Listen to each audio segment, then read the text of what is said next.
So we'll go ahead with next chapter today, that is mechanical properties of solids. तो chapter का नाम भले ही mechanical properties of solids है, और by the way ये जो चैप्टर है जिसका तुम्हारे स्टेट बोर्ड के बुक्स में नाम है मैकेनिकल प्रॉपर्टीज ऑफ सॉलिड्स, इसमें आपको आपके स्टेट बोर्ड की बात कर रहा हूँ पहले। तो आपका स्टेट बोर्ड का जो बुक है it says mechanical properties of solids and it covers two different topics. So it will cover in detail elasticity. और इलास्टिसिटी क्या होता है we will see that in a while. आज ही स्टार्ट कर देंगे हम लोग. एंड स्टेट बोर्ड में फ्रिक्शन भी इसी में इंक्लूड कर दिया. But remember for your NEET preparation या जेडब्ल्यू प्रिपरेशन फ्रिक्शन आएगा लॉज ऑफ मोशन में. तो हम लॉज ऑफ मोशन में वापस एक बार फ्रिक्शन को देखेंगे and in detail we will solve questions there. इस चैप्टर में हम लोग फ्रिक्शन से जितना आपका स्टेट बोर्ड का है उतना कवर कर लेंगे. Now before we start with mechanical properties of solids, first of all you must know what are different states of matter and what is the basic difference between these states of matter. ये जो states of matter की हम लोग बात कर रहे हैं, by the way there are of course how many states of matter? 3. Actually there are more than 20 states of matter. उसमें से 5 तो हमने नॉर्मली सुन के रखा होगा, solids, liquids, gases, plasma and Bose Einstein. अब ये जो सॉलिड्स, लिक्विड्स एंड गैसेस है, remember these 3 states of matter exist at normal range of temperature and pressure. When I say normal range of temperature and pressure, मतलब not very high, not very low. एक medium range of temperature and pressure पे 3 states of matter exist करते हैं, solids, liquids and gases. तो remember, not very high temperature, not very high pressure, not very low temperature, not very low pressure. तो इन तीनों ये जो 3 states है they exist at medium range of temperature and pressure. और जब तुम plasma की बात करते हो, प्लाज्मा के लिए टेम्परेचर होता है वेरी हाई. गुड. एंड बोस-आइंस्टाइन तो आर्टिफिशियली हम लोग लैब में ही बनाते हैं. तो जब मैं बोल रहा हूँ मैटर, तो we are talking about 3 states of matter now, solids, liquids and gases. And which means हम लोग ज़्यादा हाई टेम्परेचर, ज़्यादा हाई प्रेशर, ज़्यादा लो टेम्परेचर, ज़्यादा लो प्रेशर की बात ही नहीं कर रहे हैं. गुड. तो अब since you know there are 3 states of matter, solids, liquids, gases, so you must also know what is the basic difference between these states of matter. क्या basic difference है?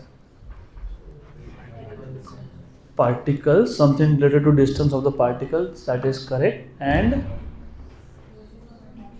forces of attraction, good, fine. लेकिन सबसे पहले tell me about their shape and size. Solids have a definite shape and they have a definite size. Size मतलब definite volume. Liquids have definite size मतलब definite volume, but they do not have definite shape. They will take the shape of the container. जिस container में तुम रखोगे उसका shape वो ले लेगा. Gases neither have definite shape nor they have definite volume मतलब definite size. Okay, good. तो solids they have definite shape and size. Shape and size. Liquids have definite size but not shape. Good. Then gases neither have definite shape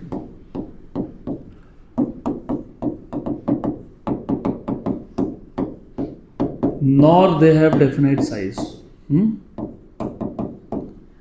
good. अब ये जो basic difference आ रहा है it is coming because as someone of you said arrangement of particles inside that state of matter. And when I say particle, देखो क्या होता है कि पार्टिकल मतलब कैन बी एटम्स, क्योंकि you may have a substance जिसमें सारे के सारे पार्टिकल एटम्स हैं and you may have a substance जिसमें सारे के सारे पार्टिकल्स मॉलिक्यूल्स है. तो मैं एटम्स एंड मॉलिक्यूल्स के लिए कॉमन वर्ड यूज़ करूँगा, दैट विल बी पार्टिकल्स.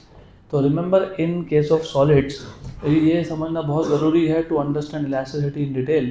तो remember in case of solids there is a definite geometric arrangement of particles inside a solid.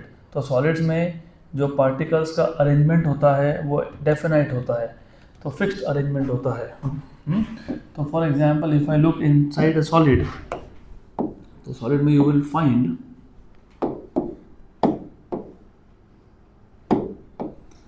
यहाँ पे you will have definite arrangement, good. And when I से definite arrangement, तो you see किसी भी दो adjacent particles में distance कम है और सेम है। तो सॉलिड्स के केस में डिस्टेंस कम होने की वजह से force of attraction are stronger.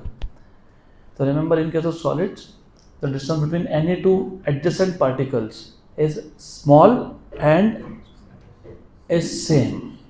किसी भी दो में देख लो एडजेसेंट में, राइट, बिकॉज ऑफ विच यहाँ पे force of attraction is stronger, और क्योंकि फोर्स ऑफ अट्रैक्शन स्ट्रॉन्गर है तो it has definite shape, correct. In case of liquids पहली बात तो ऐसा कोई डेफिनेट अरेंजमेंट नहीं है।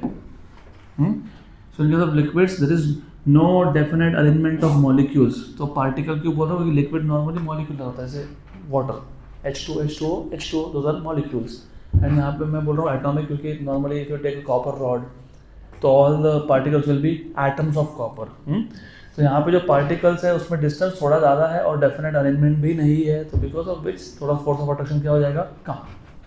And for gases the distance between the particles is extremely large, मतलब यहाँ पे फोर्स ऑफ अट्रैक्शन लगभग ना के बराबर है, राइट। इसका मतलब any two gas particles, gas molecules, gas atoms are non interacting. यहाँ पे इंटरैक्शन है ही नहीं, दैट इज वाई ना डेफिनाइट साइज है ना डेफिनाइट शेप है। यहाँ पे डेफिनाइट साइज है बट शेप नहीं है, और यहाँ पे दोनों डेफिनाइट है, गुड। अब थोड़ा सा बेसिक से जाना पड़ता है, अदरवाइज तुमको कॉन्सेप्ट समझने में दिक्कत होगी। Now also remember you have to know this कि पहले तो डिफरेंस क्या है स्टेट्स ऑफ मैटर में। Then if you read the title mechanical properties of solids, तो मतलब अभी हमारा फोकस रहेगा सिर्फ सॉलिड्स पे। अब किसी भी सॉलिड को स्टडी करना है तो you can study solid in different ways. For example तुम उसमें से करंट पास करके देख लो, हुआ करंट पास तो गुड कंडक्टर, नहीं हुआ तो bad conductor. Under certain condition हुआ और अंडर सर्टन कंडीशन नहीं हुआ तो सेमी कंडक्टर। तो semiconductor behaves like a conductor at some particular temperature range and behaves like an insulator, मतलब bad conductor at some other temperature range, correct. तो उसको बोलते हैं इलेक्ट्रिकल प्रॉपर्टीज, क्योंकि हम लोग वहाँ पे चेक कर रहे हैं कि वो करंट कंडक्ट कर पा रहा है कि नहीं। So those are called as electrical properties of matter. Then you may change temperature and see how does a material behave to the change in temperature, उसको हम लोग बोलते हैं थर्मल प्रॉपर्टीज, जो अगला चैप्टर है आपका थर्मल प्रॉपर्टीज ऑफ मैटर। तो अगर मुझे सॉलिड का स्टडी करना है, मैं इलेक्ट्रिकल प्रॉपर्टी स्टडी कर सकता हूँ, मैं थर्मल प्रॉपर्टी स्टडी कर सकता हूँ, and we can also apply forces and we will see कि under the action of force how does a solid respond, उसको बोलते हैं मैकेनिकल प्रॉपर्टीज। तो जब भी मैकेनिकल ये वर्ड सुनोगे, मैकेनिकल प्रॉपर्टीज मतलब we are dealing with forces. तो ये बहुत क्लियर होना चाहिए कि यहाँ पे अब आने वाले सारे टॉपिक्स में फोर्सेस की बहुत बात होगी। तो mechanical properties is the study of a material under the action of external forces, good. तो ये था basic introduction about states of matter. अब तक मैंने चैप्टर स्टार्ट नहीं किया है, अब हम लोग चैप्टर स्टार्ट करेंगे। और ये चैप्टर स्टार्ट करने से पहले थोड़ा सा introduction of the related topics. तो सिंस यू नो कि एक सॉलिड में there is a definite arrangement of particles, so we know that there is definite arrangement of particles inside a solid. We know that there is a definite arrangement of particles inside a solid. But अब अगर हम इस solid पे एक external force लगा दें, अब वो फोर्स स्ट्रेचिंग भी हो सकता है, स्ट्रेचिंग मतलब आउटवर्ड फोर्स है, बिकॉज ऑफ विच ये जो पार्टिकल्स है they start moving away from each other, तो डिस्टेंस बढ़ेगा।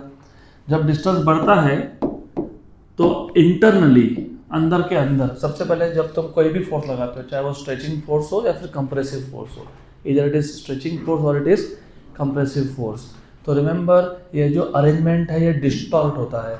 सो we know that there is definite arrangement of particles, definite geometric arrangement of particles inside solid, and when external force is applied this arrangement is distorted, disturbed. And जब ये arrangement disturb होगा, मैं दोनों cases लेता हूँ, मैं stretching force लगा रहा हूँ, स्ट्रेचिंग फोर्स के केस में डिस्टेंस बढ़ रहा है, डिस्टेंस बढ़ता है तो दिस मॉलिक्यूल्स या particles start attracting each other. मतलब मटेरियल के अंदर एक इंटरनल फोर्स डेवलप हो रहा है. तो जैसे ही हमने एक्सटर्नल फोर्स लगाया, अंदर क्या डेवलप हुआ? Internal force. अगर एक्सटर्नल फोर्स स्ट्रेचिंग होगा तो इंटरनल फोर्स अट्रैक्टिव होगा, क्योंकि molecules or particles are going away from each other, and vice versa. इसका मतलब अगर मैं for example if I apply a force which is compressive force, तो अगर मैं कंप्रेसिव फोर्स लगा देता तो in case of compressive force particle particle distance क्या होता? कम होता. पार्टिकल पार्टिकल डिस्टेंस जब कम होता है तो ये जो पार्टिकल्स है they start repelling each other. मतलब इधर केस पार्टिकल्स में फोर्स डेवलप हो रहा है और ये फोर्स मटेरियल के अंदर है, इसलिए इसको क्या बोलेंगे? इंटरनल. स्ट्रेचिंग फोर्स लगाओगे, मॉलिक्यूल्स मतलब particles will go away from each other and they start developing internal force, and that will be attractive. And if you apply compressive force, they start developing internal force and that will be repulsive. तो याद रखना आप. Good. क्योंकि इसके आगे इस पे ही सारा आगे का स्टोरी बेस्ड है, थ्योरी बेस्ड है. So we know that there is a definite arrangement of particles inside a solid. Good. Then when an external force is applied, when an external force is applied, अब देखो क्या है, ये जो external force मैंने लगाया, चाहे वो स्ट्रेचिंग हो या फिर कंप्रेसिव फोर्स हो, वो बॉडी के डायमेंशंस को चेंज करेगा. या तो बॉडी के डायमेंशंस को चेंज करेगा या बॉडी के शेप को चेंज करेगा. So it may change the length और the volume of a body और इट मे चेंज शेप. देखो फॉर्मेशन मतलब बनाना और डिफॉर्मेशन मतलब बिगाड़ना. तो एक्सटर्नल फोर्स बिगाड़ रहा है किसको? शेप एंड साइज को. तो इसको हम लोग डिफॉर्मिंग फोर्स भी बोलते हैं. तो कभी मैं बोल दूंगा अप्लाइड फोर्स, कभी मैं बोल दूंगा एक्सटर्नल फोर्स, कभी मैं बोल दूंगा डिफॉर्मिंग फोर्स. तो सब एक ही है. तो I will use this words somewhere external, somewhere applied, somewhere deforming, and you have to understand these are same. Good. Only because the external force हमने बाहर से अप्लाई किया इसलिए applied force, and since this external applied force is changing the dimensions of the body, hence it is called as deforming. ये बिगाड़ रहा है, system को बिगाड़ रहा है, शेप को बिगाड़ रहा है. So when an external force is applied, this arrangement of particles,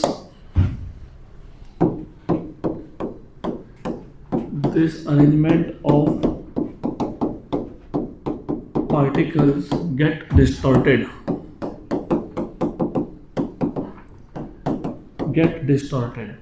Good. अब जब ये अरेंजमेंट डिस्टॉर्ट होगा तो ये जो पार्टिकल्स है they start developing internal forces. Distortion होना नेसेसरी है for developing internal forces. So when an external force is applied, this arrangement of particles get distorted and the particles develop internal forces. यहाँ तक clear? अब मुझे एक बात बताओ, अगर मैं स्ट्रेचिंग फोर्स लगा रहा था तो डिस्टेंस क्या हो रहा था? बढ़ रहा था. एंड अगर डिस्टेंस बढ़ेगा तो पार्टिकल्स विल स्टार्ट अट्रैक्टिंग. इसका मतलब जब मैं एक्सटर्नल फोर्स हटा देता हूँ तो जो इंटरनल फोर्स डेवलप हुआ है वो पार्टिकल्स को अपने ओरिजिनल जगह पे वापस ले जाएगा. और उल्टा सोचो, अगर कंप्रेसिव फोर्स लगाते तो पार्टिकल पार्टिकल डिस्टेंस क्या होता? कम. और जब मैंने कंप्रेसिव फोर्स हटा दिया तो ये रिपल्सिव फोर्स की वजह से particles will go back to their original position. Right. For example मैंने एक चीज़ यहाँ से उठाई, अब मैं इसको वापस यहाँ पर रख देता हूँ. इसको बोलते हैं रिस्टोर करना. क्या करना? रिस्टोर। रिस्टोर मतलब उसके अपनी जगह पे वापस ले जाना। तो जो इंटरनल फोर्सेस डेवलप हुए वो पार्टिकल्स को अपनी जगह पे वापस लेके जा रहे हैं क्या? नहीं, इंटरनल फोर्सेस क्या कर रहे हैं फिर? मैं वापस बता देता हूँ। अगर हमने स्ट्रेचिंग फोर्स लगाया होता तो पार्टिकल का डिस्टेंस बढ़ता और वो एक दूसरे को क्या करना स्टार्ट करेंगे? अट्रैक्ट। अब मैंने एक्सटर्नल फोर्स हटा दिया तो ये जो इंटरनल फोर्स है वो क्या करेगा? पार्टिकल्स को अपनी ओरिजिनल पोजीशन पे। तो ये इंटरनल फोर्स क्या कर रहा है? रिस्टोर। इसलिए इस फोर्स को बोलते हैं रिस्टोरिंग फोर्स। क्या बोलते हैं? तो इंटरनल रिस्टोरिंग फोर्स। तो remember, these internal forces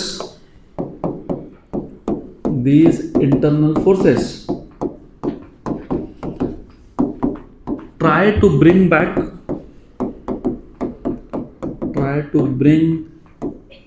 the particles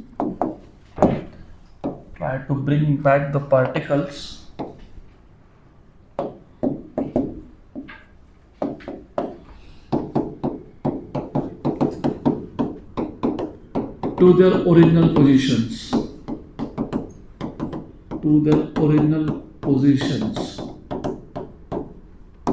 and hence these internal forces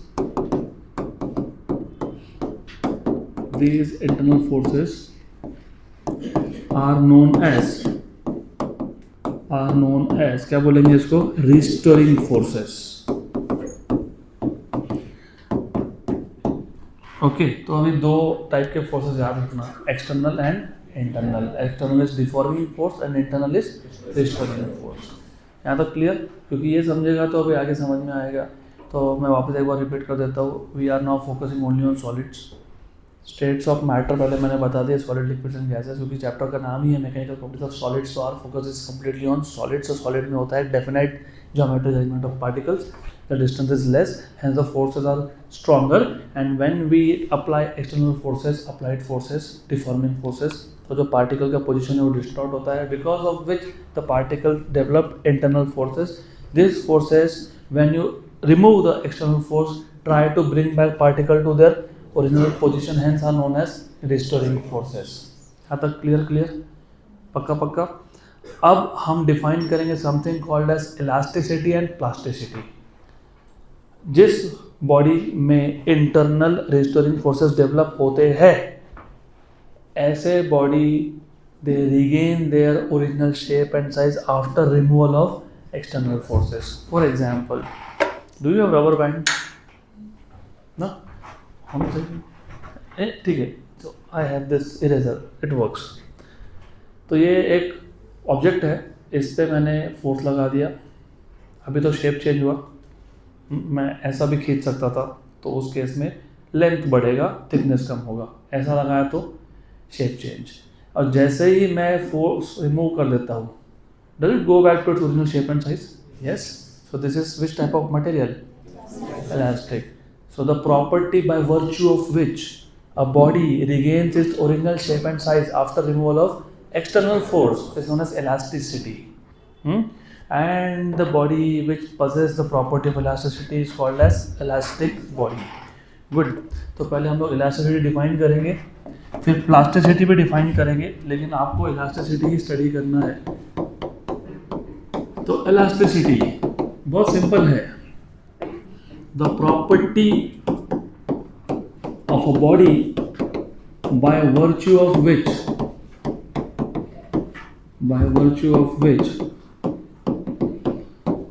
a body regains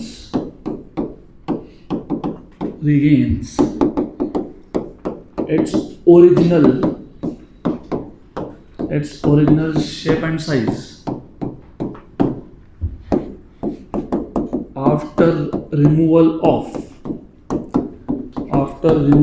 external forces is known as elasticity. Property का नाम इलास्टिसिटी है, और जिस बॉडी के पास इलास्टिसिटी का प्रॉपर्टी होता है वो इलास्टिक बॉडी होता है। So the body which possesses the property, the body which exhibits or possess the property of elasticity property of elasticity is known as elastic body. Is known as elastic body. Clear यहाँ तक? तो अभी इसके बाद से याद रखना, जो भी बॉडी इलास्टिसिटी का प्रॉपर्टी शो करेगा वो इलास्टिक बॉडी है. So the rubber band that you use, उसको उसका साइंटिफिक नेम इलास्टिक है. इंडिया में उसको रबर बैंड बोलते हैं, रबर बोलते हैं, बाहर नहीं बोलते. बाहर ढूंढ कर रह जाओगे तुमको कोई रबर बैंड देने नहीं वाला. So it happened to me. I went to a shop somewhere outside India and मैं do you have rubber? तो उन्होंने रबर मतलब वो वल्कनाइज्ड रबर जिससे टायर बनता है. मेरे स्टेशनरी शॉप में रबर कहाँ से मिलेगा?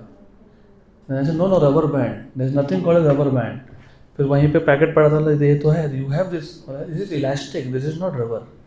तो उसको इलास्टिक बोलते हैं. Good. But then there is something called as plasticity. अब देखो इलास्टिसिटी में क्या हो रहा है कि body is regaining original shape and size after removal of external forces. अब ऐसे ऑब्जेक्ट्स भी होते हैं which do not regain their original shape and size after removal of external forces. For example I don't know, किसी का तो है, जिसका होगा लेके जाना बाद में.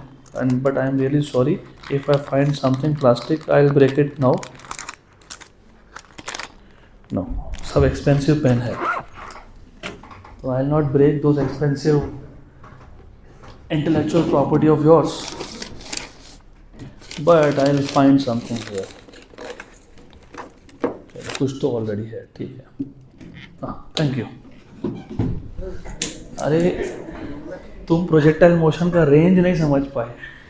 You are basically throwing it at wrong angle. तो दिस इज अ मटेरियल. इस पर अगर मैं एक्सटर्नल फोर्स लगाता हूँ, डिफॉर्मिंग फोर्स, क्योंकि शेप चेंज हो गया, and now I remove the force, it will never go back to its original shape and size. So such bodies are called as plastics and the property is called as plasticity. तो plasticity define कैसे करेंगे? Same ही है, से बोल देंगे हम लोग the property by virtue of which a body does not regain its original shape and size after removal of external forces. तो उसको बोल देंगे plasticity. The property by virtue of which a body does not regain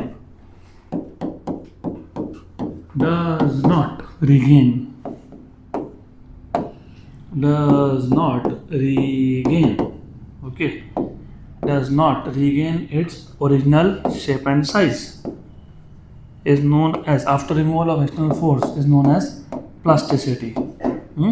And the body which possess the property of plasticity is known as plastic body. तो हम अपने day to day life में बहुत सारे मटेरियल को plastic बोलते हैं, पर लेकिन we actually get confused when you say plastic, because plastic भी अलग अलग टाइप का होता है. जैसे for example the chair that you sit on, plastic chair. The थैली, polyethylene that you use is also a type of plastic, but that plastic is not similar to the plastic chair that you are using. And I hope you know what is polyethylene. Ethylene पता है ना? So alkanes, alkynes, alkenes. Good. तो और भी material आता है, जैसे PVC हो गया. Right, so all of them are plastics. Even wood is plastic. Plastic in the sense it does not have property of elasticity. क्योंकि उस पर अगर वुड पे ज़्यादा फोर्स लगा दिया, it breaks down and then there is no way it can go back to its original shape and size. अगर verify करना है, पेंसिल होगा मेड अप ऑफ वुड, लगा के देखो, फोर्स टूट जाएगा and it will not go back to its original shape and size. Good. हमारा फोकस इस चैप्टर में इलास्टिसिटी पे है, तो हम अभी सिर्फ इसके आगे इलास्टिसिटी की ही बात करेंगे. We will not be talking about plasticity. तो हमको जब इलास्टिसिटी का स्टडी करना है, किसी भी चीज़ का स्टडी करना हो, तो कुछ पैरामीटर डिफाइन करने पड़ते हैं. फॉर एग्जांपल मोशन का स्टडी करना है तो हम displacement, distance, speed, velocity, acceleration, ऐसे पैरामीटर डिफाइन करते हैं. राइट. जैसे अगर हमको फॉर एग्जांपल इलेक्ट्रिकल प्रॉपर्टीज़ का स्टडी करना हो तो हम लोग करंट, रेजिस्टेंस जैसे प्रॉपर्टीज डिफाइन करते हैं. गुड. तो to study anything we have to define some parameter. So to study elasticity we define something called as stress and strain. To study elasticity we define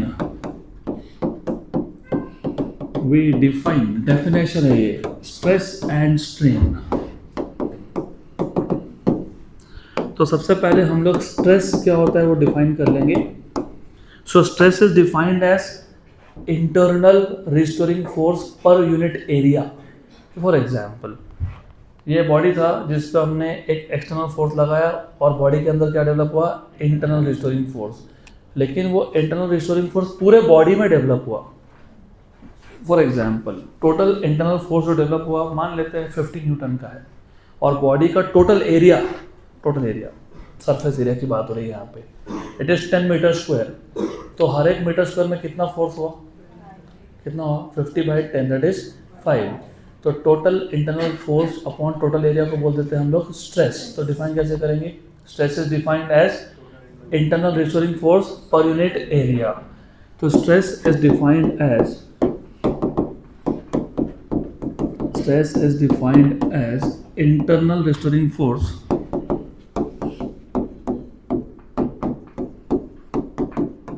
internal restoring force per unit area। internal restoring force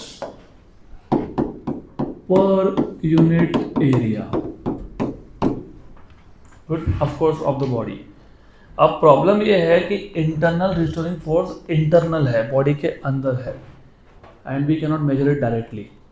लेकिन हमको इतना तो कम से कम पता है कि जब हमने डिफॉर्मिंग फोर्स लगाया तो डिस्प्लेसमेंट हुआ पार्टिकल्स का, डिस्प्लेसमेंट की वजह से इंटरनल फोर्स डेवलप हुआ, और अगर हम एक्सटर्नल फोर्स हटा देते हैं तो वही इंटरनल फोर्स पार्टिकल्स को अपनी जगह पे वापस ले जाएगा। विच मीन्स कि जितना एक्सटर्नल डिफॉर्मिंग फोर्स था उतना का उतना इंटरनल रिस्टोरिंग फोर्स है, सिर्फ direction wise it is opposite. और since we can not measure internal restoring force, क्योंकि वो बॉडी के अंदर जनरेट हुआ है, तो हम लोग क्या मेजर कर लेते हैं, अप्लाइड फोर्स। तो हम डेफिनेशन चेंज कर देंगे, हम बोलेंगे और स्ट्रेस इज डिफाइंड एज, सब तो पहले बट मैग्नीट्यूड वाइज, मतलब only magnitude wise, not direction wise, but magnitude wise internal restoring force, internal restoring force is equal to applied force। external applied force, external deforming force, okay चलता है, is equal to applied force। therefore stress can also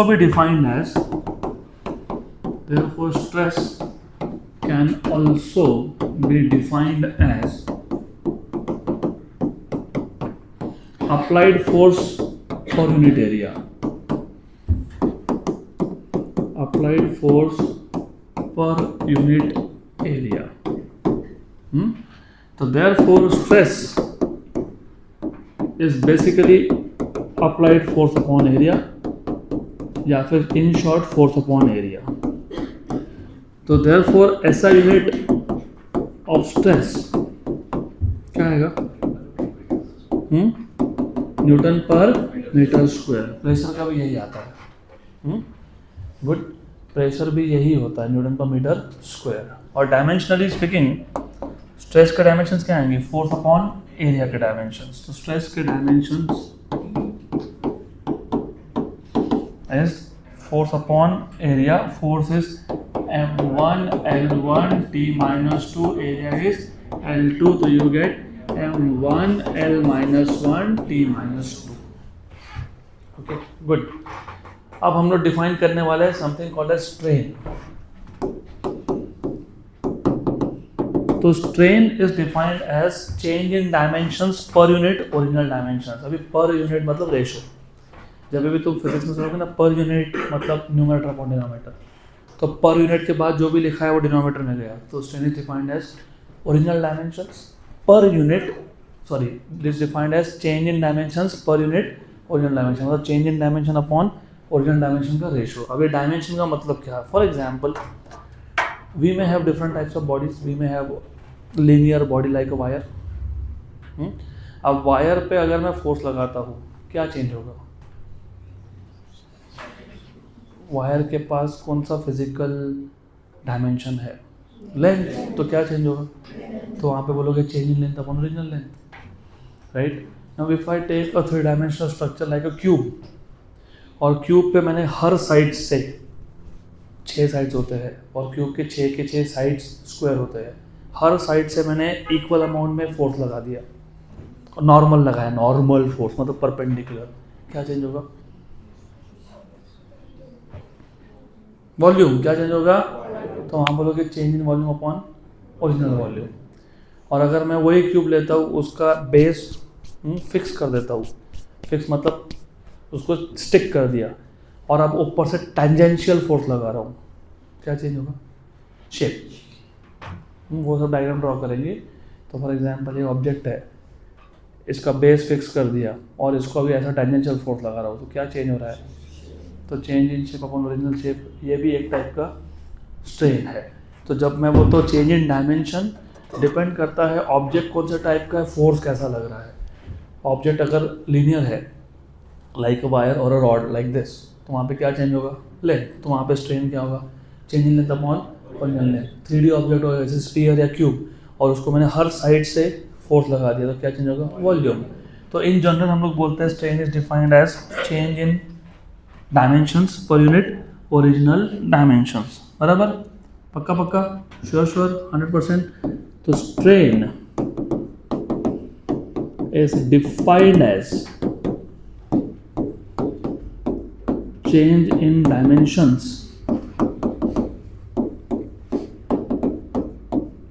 per unit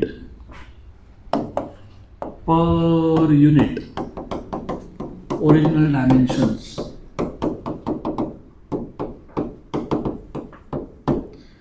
So therefore strain is equal to change in dimensions upon original dimensions. Now since strain is the ratio of two similar physical quantities, it is dimensionless. It is just a number, उसके units भी नहीं है, तो it is a dimensionless quantity. So strain is a dimensionless quantity. Is a dimensionless quantity. Good. तो इतना अगर पता है, तो now we are ready to see what are different types of stress and strain. Okay, तो सबसे पहले मुझे बताओ व्हाट इज स्ट्रेस?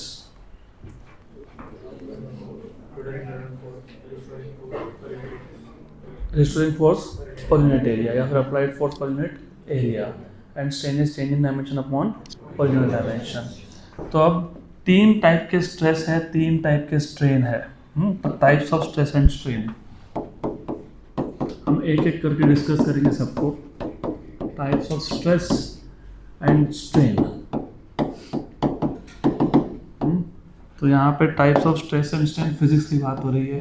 नहीं तो बोलोगे अलग अलग टाइप के स्ट्रेस होते हैं. पढ़ाई का स्ट्रेस होता है, काम का स्ट्रेस होता है ना. गुड. यहाँ पे हम लोग फिजिक्स के स्ट्रेस की बात कर रहे हैं. तो types of stress and strain.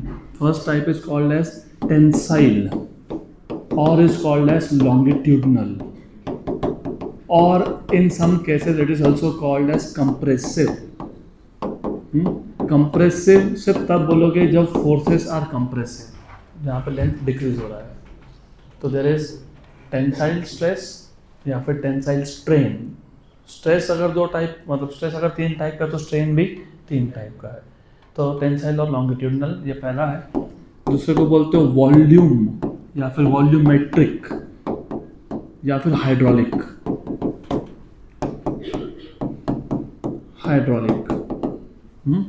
तीसरे को बोलते हो शियरिंग या फिर शियर. गुड. तो 3 टाइप के स्ट्रेस, 3 टाइप के स्ट्रेन. अभी एक एक करके हम तीनों इन डिटेल देखेंगे और रिक्वायर्ड फॉर्मूलाज भी डिराइव करते जाएंगे. और आज जो फॉर्मूला डिराइव हो रहे हैं, अगर उस पर ध्यान नहीं है तो अगले लेक्चर में कुछ नहीं समझ में आएगा, क्योंकि यही फॉर्मूला उठा के वापस यूज़ करने हैं. ये सबसे इजी चैप्टर है, क्योंकि most of the things are like copy paste. तुम देखोगे कैसे कॉपी पेस्ट होता है. राइटअप पूरा सेम है, theoretically speaking it is very easy. तो सबसे पहला टाइप का स्ट्रेस कौन सा था? टेंसाइल या फिर लॉन्गिट्यूडनल.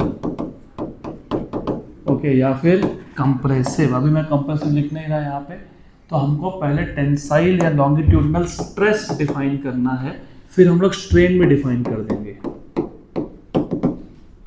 बहुत इजी है। व्हेन अप्लाइड फोर्स और deforming force produces change in length of a body like a wire or a rod, then the associated stress is known as tensile stress. When applied force या deforming force, applied force या deforming force हम define कर रहे हैं, stress को force upon area होता है। हम बोल रहे हैं अगर अप्लाइड फोर्स ने या डिफॉर्मिंग फोर्स ने लेंथ चेंज कर दिया, तो उस फोर्स के साथ जो एसोसिएटेड स्ट्रेस होगा, मतलब वो फोर्स अपॉन एरिया, उसको क्या बोल दोगे? Tensile stress. Simple simple. तो व्हेन अप्लाइड फोर्स और deforming force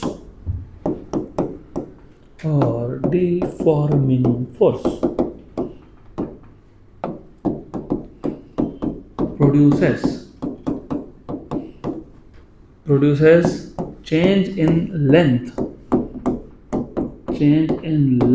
of a body,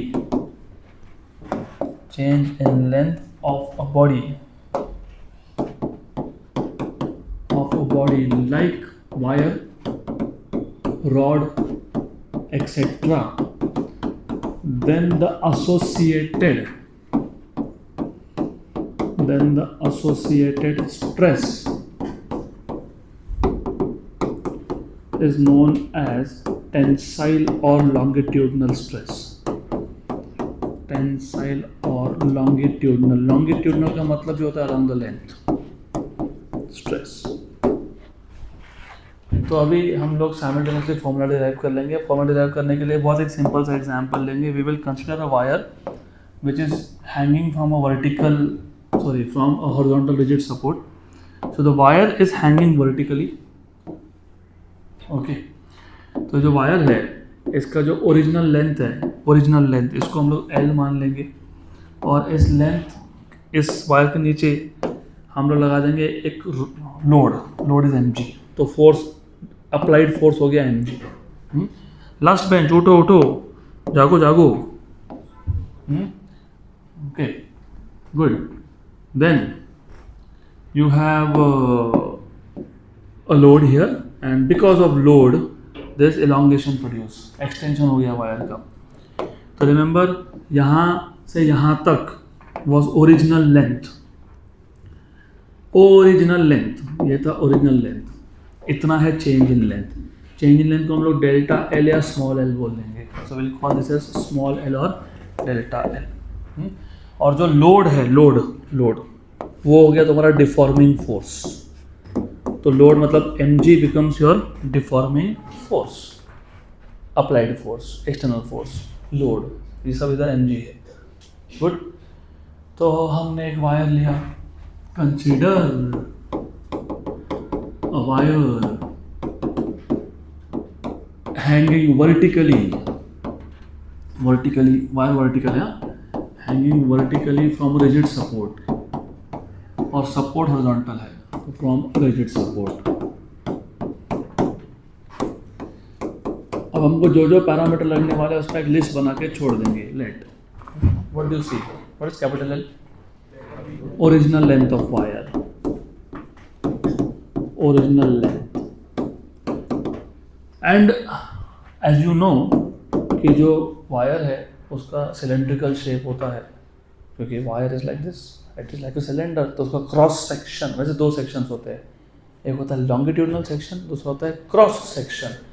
longitudinal section जब तुम लेंथ को पैरेलल कट करते हो, if you cut any object parallel to its length, the section that you obtain is called as longitudinal section. और जब तुम length को परपेंडिकुलर कट करते हो, it's called as cross section. तो वायर का क्रॉस सेक्शन सर्कल दिखता है कि नहीं? तो उसका रेडियस है r। तो r is radius of wire. So A equals to pi r square is cross sectional area. Cross sectional area बोलते हैं इसको। It is cross sectional area of the wire, of course. Good. Then what is applied force? mg। तो mg is load or is known as applied force.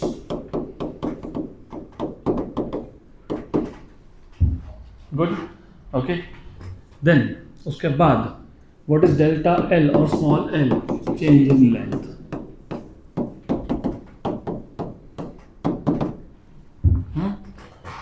तो हो गया यहाँ तक. Good. So therefore by definition tensile stress या फिर longitudinal stress is defined as applied force upon क्या था stress? Area. What is applied force in your case? What is area in your case? ये बन गया फॉर्मूला फॉर टेंसाइल स्ट्रेस.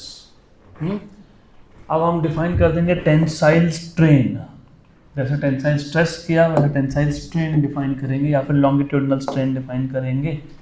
तो will define tensile और longitudinal strain. What is strain? Change in dimensions to that of. तो ये भी वही है. It is defined as change in length per unit original length. Or it is defined as the ratio of. It is the ratio of change in length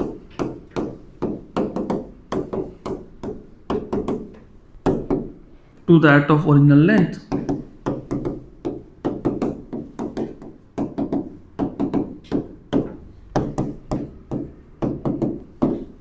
Good.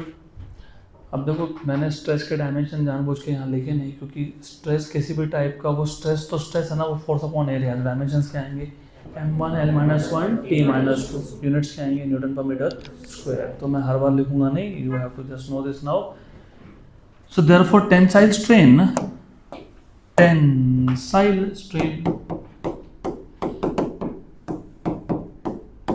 is equal to change in length, which is delta L by L, or I will write down small l by L. Okay, dimensionless quantity है. Good. Then second type का stress कौन सा था? Hydraulic, volumetric, volume. ठीक है. Hydraulic ये word normally CBSE के books में यूज किया जाता है. Normally it is used in CBSE books. Okay, normally. So we will now see next type of stress. Or because things are so similar, I told you ना यहाँ पे copy paste का काम है बहुत सारा. तो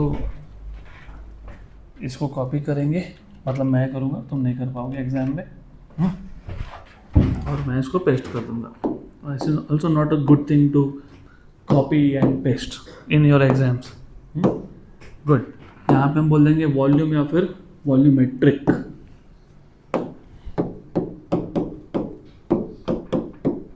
और हाइड्रोलिक. तो हाइड्रोलिक अभी याद रख लेना बस.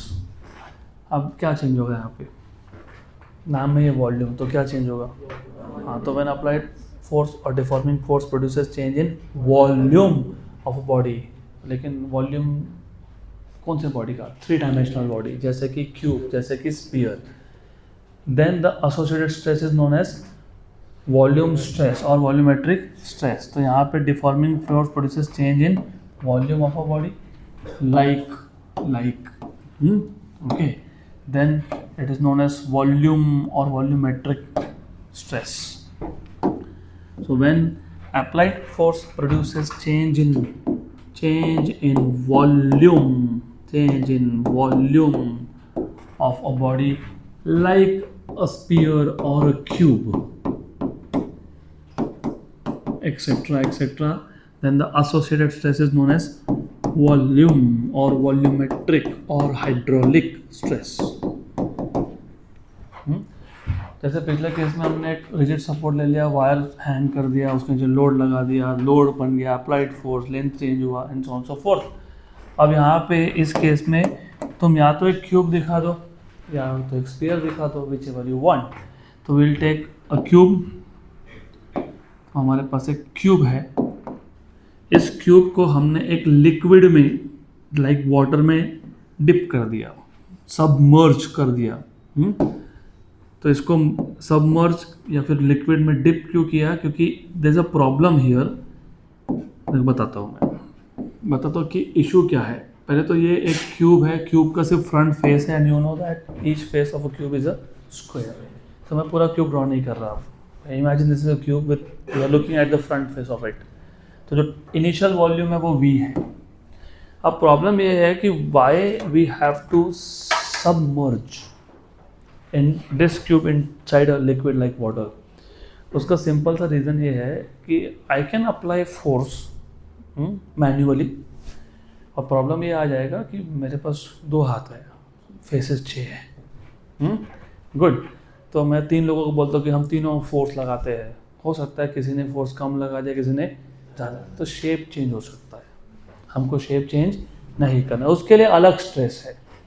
तो फिर हमको कोई मशीन बनाना पड़ेगा which will apply force from all direction equally. उससे बेटर क्या है, put it inside a water और अ लिक्विड लाइक वाटर। तो वाटर या लिक्विड क्या करता है, it puts pressure from all sides equally. तो सिंपल, सस्ते में काम हो गया, उठा के डाल दिया पानी के अंदर एंड नाउ एंड रिमेंबर। लेकिन when you put this in water, material थोड़ा सोच समझ के, नहीं तो तुमने स्टील का क्यूब बना लिया और पानी में डाल दिया, बोल रहे शेप चेंज नहीं हो रहा। क्योंकि steel needs much more force. तो you take something like rubber, put it inside rubber and of course put it in a tank of water with a good depth, क्योंकि you will learn later on कि जो pressure है वो depth पे depend करता है, वो H रो जी होता है। तो अच्छा खासा डेप्थ होना चाहिए, और ये जो तुम्हारा क्यूब है वो नीचे होना चाहिए, बॉटम ऑफ द टैंक में, so that the pressure is good from all side. Pressure मतलब फोर्स, गुड। तो when you put this kind of substance or a body, then remember ये जो सराउंडिंग लिक्विड होगा, वो सराउंडिंग लिक्विड हर direction से normal force लगाएगा। Normal मतलब perpendicular, और वॉल्यूम चेंज करने के लिए नॉर्मल फोर्स ही लगता है। अब देखो, ये 12th में आपको मैकेनिकल प्रॉपर्टीज ऑफ फ्लूइड्स नाम का चैप्टर है। ये सॉलिड्स है, उधर फ्लूइड्स है। पहली बात तो पता होना चाहिए what is the meaning of a fluid. 3 states of matter में से 2 स्टेट्स ऑफ मैटर ऐसे जो फ्लो हो सकते हैं। कौन से? Liquids and gases, and they are collectively known as fluids. And also remember, अभी गैसेस को फिलहाल साइड में रखो, let's talk about liquids and compare with solids. Liquids and solid में डिफरेंस ये था, सॉलिड के पास शेप और साइज दोनों डेफिनाइट है, whereas for liquid it has only definite size, it does not have a shape, right? ये जो फोर्स हम लगा रहे हैं नॉर्मल फोर्स, ये क्या चेंज करता है? साइज मतलब वॉल्यूम।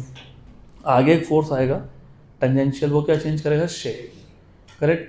तो ऐसा एक क्वेश्चन था कि लिक्विड्स पे कौन से टाइप का फोर्स नहीं लग सकता है?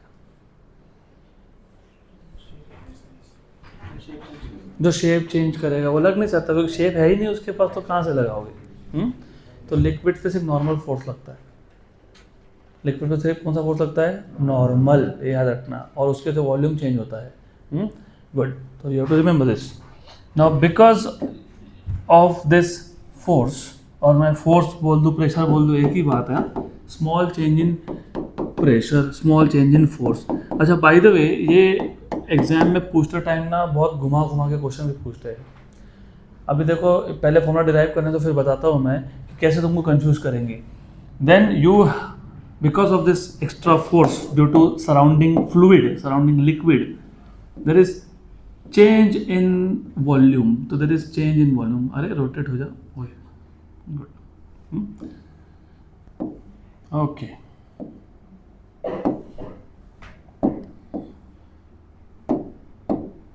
ऐसा है, ओके। तो अभी न्यू वॉल्यूम हो गया V minus D V, where D V is change in volume, okay. और माइनस क्योंकि वॉल्यूम कम हो रहा है, that is why minus. So consider a cube made up of rubber. मैंने जानबूझ के रबर लिया यहाँ पे क्योंकि रबर मटेरियल इजीली कंप्रेस हो सकता है। Made up of rubber submerged या फिर kept submerged in a liquid like water,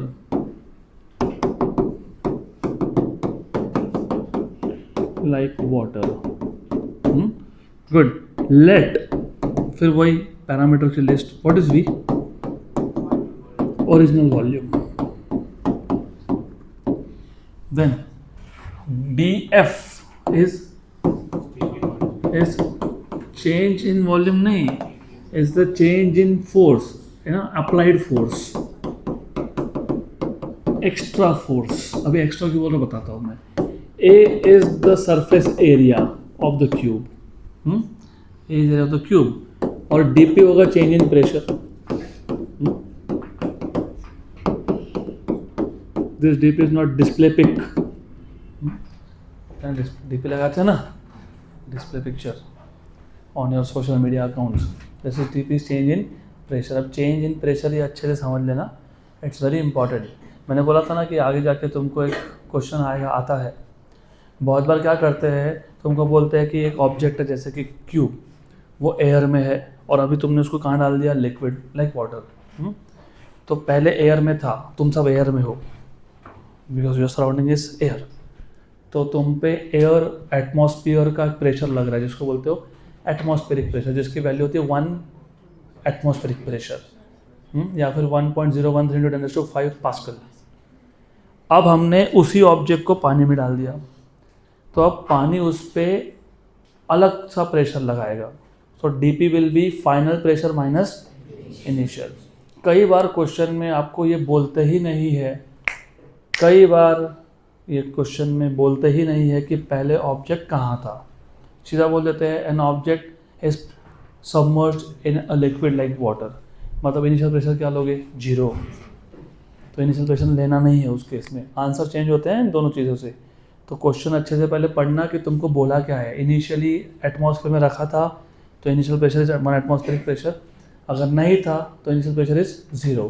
तो dp is final pressure minus, तो dp is equal to final pressure अगर इनिशियल प्रेशर 0 हो तो, otherwise it is final minus initial. Hopefully यहाँ तक you have understood. Good. अब हमारा task था to make a formula of volume stress. तो हम लोग डेफिनेशन ही लिख देंगे. So we know that, do you know that volume stress is, what is volume stress? Applied force upon area. Applied force upon area. What is applied force?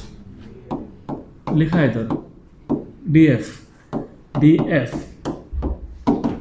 Upon area कितना है, a, and that is equal to dp, change in pressure. यहाँ तो बहुत भी easy हो गया. Volume stress is change in pressure, that is directly change in pressure. Now will define volume strain.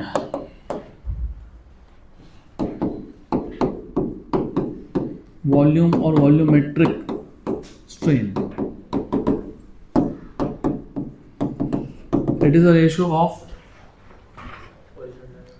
change in volume to that of original volume. So it is defined as change in volume per unit original volume. It is defined as change in volume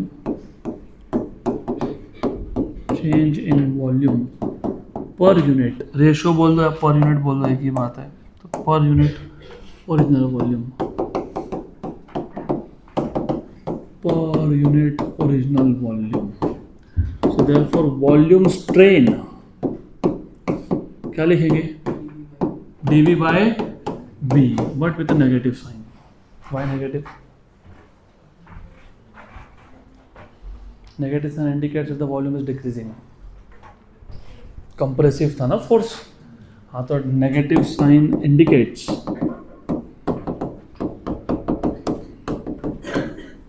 that volume is decreasing, या फिर final volume is less than initial volume. Clear यहाँ तक? पक्का पक्का, good good. अब तीसरा type, third type of stress, shear stress, shearing stress, एक ही बात है. तो third type is shear stress. वहाँ पे थर्ड टाइप में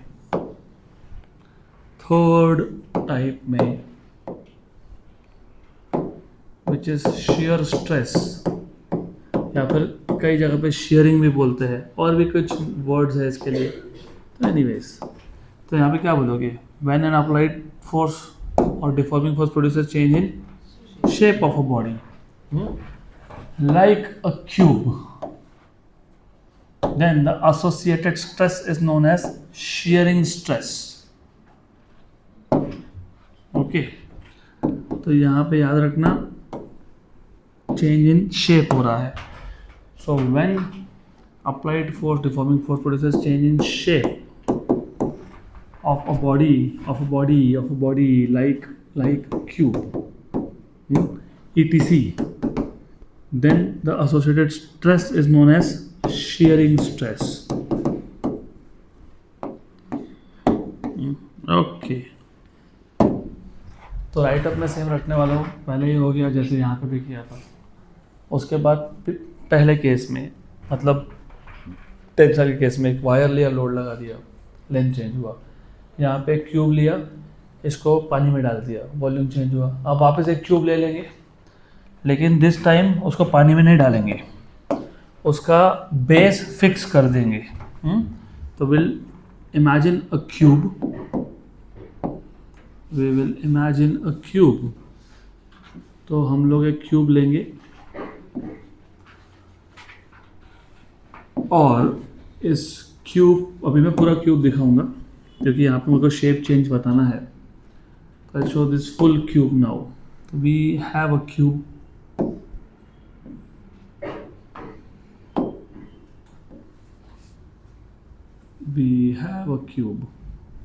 okay. Just a minute.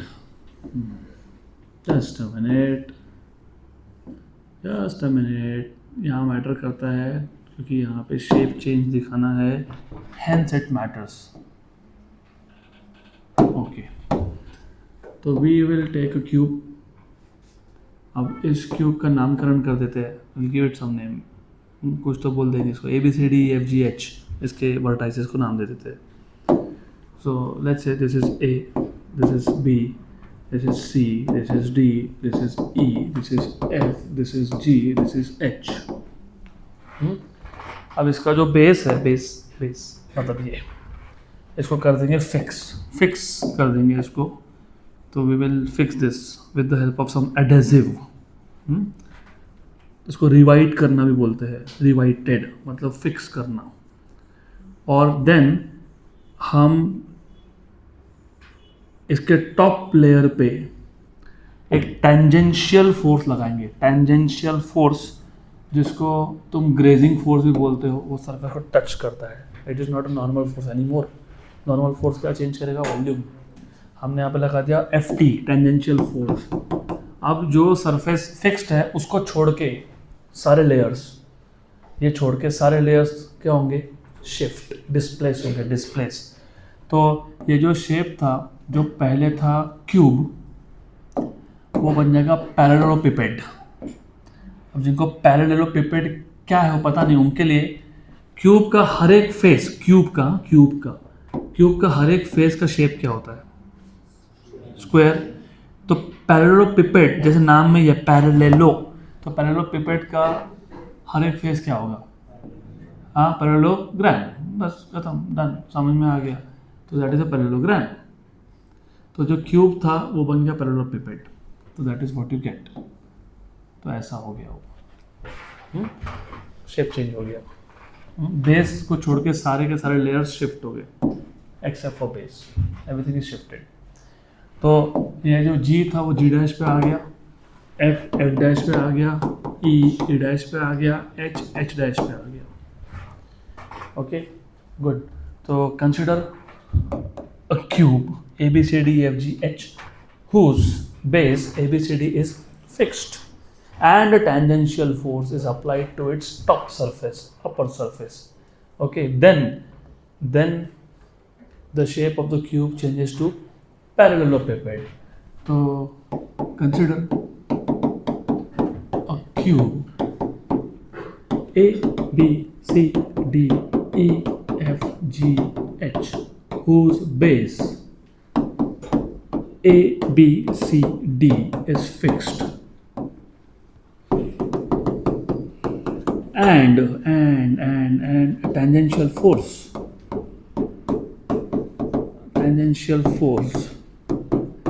is applied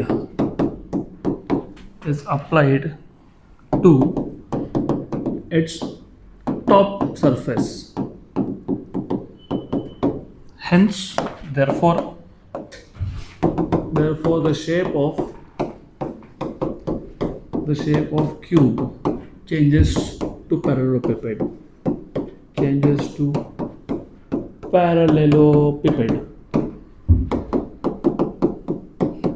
A, B, C, D, E dash, F dash, E, F, G, H dash dash dash dash.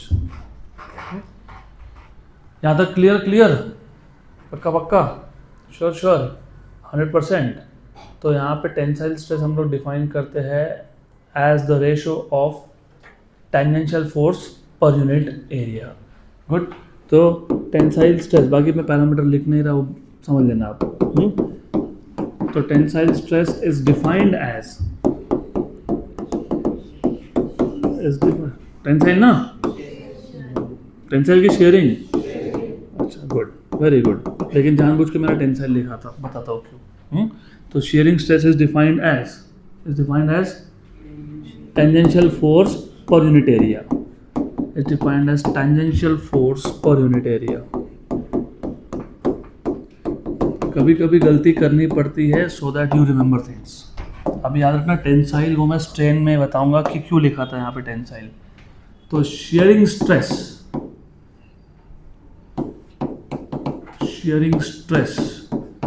Equals to FT by A. क्या आ गया? FT by A. ये हो गया तुम्हारा sharing stress. अभी क्या लिखना है? Sharing strain. अभी प्रॉब्लम ये है कि strain is change in dimensions per unit original dimension. Change in length upon original length, change in volume upon original volume. लेकिन यहाँ पे तुम change in shape upon original shape लिख नहीं सकते. क्या लिखोगे? चेंज इन शेप मतलब shape of cube minus shape of parallelepiped upon shape of cube. ऐसा लिखेंगे क्या हम लोग? नहीं. उसका एक रीज़न भी है. Strain should be a number and number gives you idea about how much is a strain. For example, अगर ओरिजिनल लेंथ 10 था, मैंने लोड लगा दिया 11 हो गया, right. What is change in length? 1 upon original length 10. तो 1/10 0.1, which means that strain should be a number. जैसे volume की बात कर लेता हूँ. If there is a cube of original volume let us से 10 मीटर क्यूब, उस पर हर साइड से फोर्स लग गया, अभी 8 मीटर क्यूब हो गया. What is volume strain? 2/10 change in volume upon ना, तो 0.5, दैट इज अ नंबर. अब यहाँ पे क्या लिखोगे? Change in shape upon original shape. Number तो बनेगा नहीं. क्या बोलोगे? Cube minus parallelepiped upon cube. नहीं बोल सकते ना. तो यहाँ पे हमको शेयरिंग स्ट्रेन का डेफिनेशन चेंज करना पड़ता है. तो हमने ये देखा कि बेस छोड़ के सारे लेयर डिस्प्लेस हो गए, ऑल एक्सेप्ट फॉर बेस. तो there is displacement of layer, relative displacement of layer, right. जैसे G कहाँ पे पहुँच गया? G dash. F कहाँ पे पहुँच गया? H कहाँ पे पहुँच गया? E कहाँ पे पहुँच गया? A dash, right. और रिमेंबर, क्योंकि क्यूब है, क्यूब का हर एक साइड क्या होता है? सेम लेंथ का. तो मुझे side length HA, GB, FC, ED सब पता है, L. तो मैं शेयरिंग स्ट्रेन का डेफिनेशन चेंज करके बोल देता हूँ. It is defined as relative displacement of any layer to that of its distance from the fixed layer. तो शेयरिंग स्ट्रेन का एक नया डेफिनेशन बना दिया हमने. Shearing strain is the ratio of, it is defined as a ratio of relative displacement of any layer. Relative displacement of any layer. Any मतलब any. Top surface लेना है ऐसा कोई कंपलसरी नहीं है, नीचे के सरफेसेस ले सकते हो. Of any layer. लेकिन तुम जो भी लेयर ले रहे हो उस लेयर का अपॉन इट्स डिस्टेंस, उस लेयर का जो लेयर तुम कंसिडर कर रहे हो, its distance from the fixed layer. Fixed layer कौन सा था? ABCD. समझे?